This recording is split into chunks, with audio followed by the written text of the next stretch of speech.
Assalamualaikum warahmatullahi wabarakatuh. Sebelumnya, perkenalkan nama saya Tana Ipangga Putri dengan NIM 2003200057. Saya dari kelas pengolahan perkebunan 7A. Di sini saya akan menjelaskan tentang materi PKS. PKS, pengolahan pasca panen kelapa sawit atau bisa dibilang PKS. Jembatan timbang. Jembatan timbang merupakan alat ukur berat yang sangat vital dalam sebuah pabrik kelapa sawit, yang menjadi bagian terdepan di mana didapat data kuantitas masuknya rak material dan keluarnya produksi yang dihasilkan. Timbangan berfungsi untuk mengetahui berat bahan baku yang masuk ke dalam pabrik, yaitu dengan menghitung brato atau berat barang dengan truk, tartah atau berat truk kosong, dan neto atau berat bersih barang dari TBS yang keluar dari pabrik. Proses penerimaan buah. Setelah proses penimbangan, TBS kemudian dibongkar di lantai sortasi untuk dilakukan sortasi. Lantai sortasi berfungsi untuk menumpukan sementara TBS sebelum diolah atau tempat buang sertan atau diinapkan. Untuk menjamin kontinuitas pengolahan pada lantai sorting menggunakan sistem Van in Van out atau FIFO. Proses pemeriksaan kualitas atau sortasi. Proses ini dilakukan untuk mengetahui kualitas TBS yang diterima perusahaan dengan cara memilih satu persatu TBS. Adapun beberapa fungsi, yaitu yang pertama ada sebagai alat kontrol untuk mengetahui tingkat kematangan buah sesuai dengan standar kematangan buah. Kedua, membantu tercapainya rendaman pabrik dengan melihat mutu buah yang masuk ke dalam pabrik dan bagaimana sistem perebusan yang akan dilakukan, pengendalian buah yang akan dikeluarkan di kriteria. Lori adalah alat untuk mengangkut TBS dari loading drum menuju rebusan. Lori juga sebagai wadah untuk merebus TBS di sterilizer. Jumlah lori yang mencukupi merupakan persyaratan yang harus dipenuhi agar kapasitas rebusan tercapai. PMKS Sel Sektor memiliki 108 lori. Lori yang digunakan berkapasitas 4,5 ton. Sterilizer berbentuk vertikal ini adalah bejana up bertekanan yang digunakan untuk merebus TBS dengan up. Sistem yang digunakan adalah satu ratek stem dengan tekanan 1,8 sampai 2 kg dan suhu 110 sampai 120 oC yang diinjek dengan boiler. Bejana ini yang dilengkapi dengan alat ukur tekanan, pipa out masuk atau inlet, pipa konsen atau sistem perebusan menggunakan ses 3 puncak.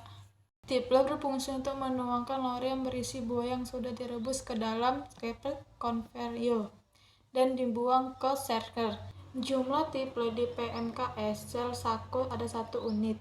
Tipler bekerja dengan cara memutar lori sebesar 3-60 derajat sampai buah dalam lori habis tertuang. Shearhart berfungsi untuk memisahkan brondolan dari janjangan dengan cara mengangkat dan membanting serta mendorong atau membawa janjangan keluar.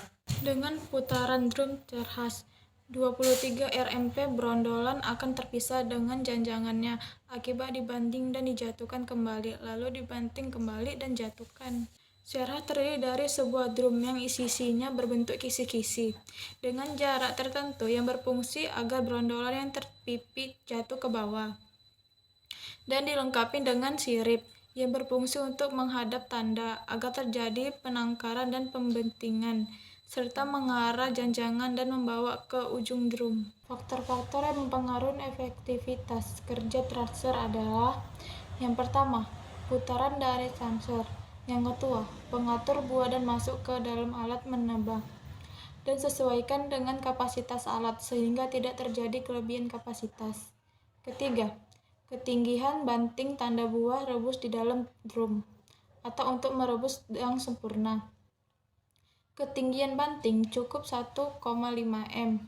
Hal ini diperoleh dengan putaran drum yang sesuai dengan 23 rpm.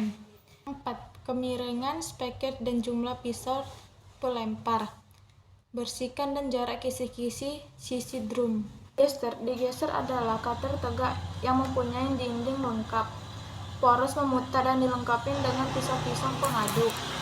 Jumlah pisau pengaduk dalam satu buah gester terdiri dari 4 pasang pisau pengaduk yang bertingkat dan 1 pasang pisau terlempar. Adapun beberapa fungsi geyser.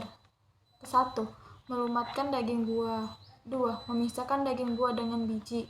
3. Mempersiapkan breading press. 4. Menaikkan temperatur. Kelima, meniriskan minyak. Keenam, homogenizing press berfungsi untuk mengeluarkan minyak dari daging buah yang secara mengepres. Proses pengepresan dilakukan dengan menggunakan tekanan skirt yang ditahan oleh klet. Daging buah diperas sehingga melalui lubang-lubang press. Minyak dipisahkan dari serabut dan biji. Faktor-faktor yang mempengaruhi kerja press. Yang pertama, kondisi war atau main screen press. Kedua, tekanan core. Ketiga, kematangan buah yang direbus. Keempat, kebersihan pada press core. Kelima, air dilusi yang berfungsi untuk mempermudah proses pemisahan minyak dari daging buah.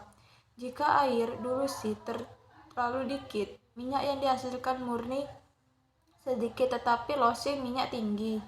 Vibrating scare atau VS berfungsi untuk menyaring massa padatan berupa ampas yang dikeluarkan dari minyak kasar dari serabut-serabut yang dapat menggunakan proses pemisahan minyak. Oil tank berfungsi sebagai penurunan kadar NOx pada minyak. NOx atau non-oil source akan mengedap pada bagian dasar tangki. Minyak pada bagian atas akan dipompa menuju carster. Minyak continuous tank akan mengalir ke oil tank. Oil tank berfungsi sebagai pengendapan minyak untuk memisahkan minyak dengan kotoran partikel scrub. Faktor-faktor yang mempengaruhi kinerja oil tank adalah yang pertama, temperatur, yang kedua, konsisten coil, yang ketiga, blowdown. Oil blower berfungsi untuk mengeluarkan kadar air dalam minyak. Di dalam oil blower terjadi perdapatan tekanan antara udara luar oil blower dengan udara dalam. Tekanan di dalam oil blower sangat rendah. Pada tekanan yang rendah, fluid akan lebih cepat menguap, meskipun belum mencapai titik didih. Minyak dan air memiliki titik didih yang berbeda. Minyak memiliki titik didih lebih tinggi dari air, sehingga minyak tidak terikut menguap dengan air. Alat ini berfungsi sebagai tempatnya pemanasan nut agar cangkang dan intinya berpisah, yang dapat memisahkan kerja ripple, mill, dan nut. Baik, sekian materi yang saya paparkan. Lebih dan kurang saya mohon maaf. Assalamualaikum warahmatullahi wabarakatuh.